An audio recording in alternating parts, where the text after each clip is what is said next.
Zoe and I had been gone for 3 days. In that time, the towns of Coila and Cambridge had been completely upturned. Police from neighboring cities had volunteered to come and help find 2 missing girls. After I was found, I was taken immediately to the hospital. I was questioned by police, my parents, detectives, Zoe's parents, and more police. I told them everything. I did not have the strength to hold back.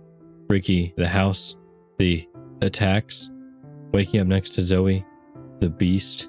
It wasn't until 2 pieces of evidence were discovered that my story gained some tiny shred of credibility. First, my rape kit came back positive. Second, a heavily mutilated, robed body was discovered at a campsite in the woods. His identity was never uncovered. They never found Zoe. It was eventually determined by the police that a group of cultists had kidnapped and raped 2 innocent girls.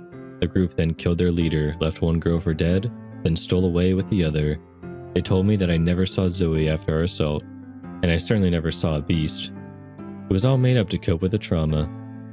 For a long time, that was the story I believed. With my shattered mind, I created a horrible story to cope with losing my best friend.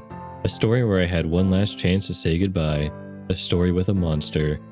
I spent a little time in an institution to regain some semblance of a mind. I spent years in therapy as well. Hell, I'm still in therapy. Between vivid flashbacks, PTSD, and night terrors, I'll probably spend the rest of my life in therapy. It's been almost 30 years and I haven't talked about Zoe since all those years ago. Sure, people in my life know the rough details. I was kidnapped by a crazy cult.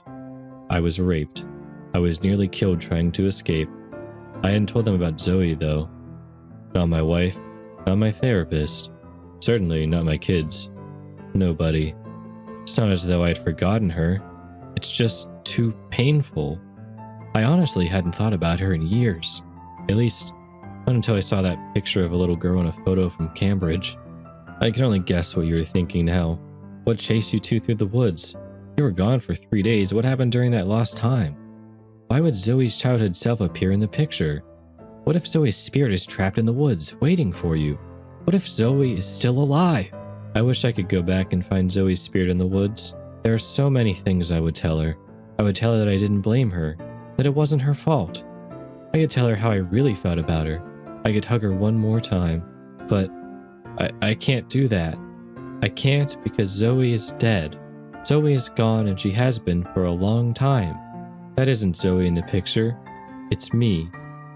Me as I was when I was 12 years old in those woods. It's a sign. Seeing that picture made me see the truth. I wasn't meant to escape. He wants me back.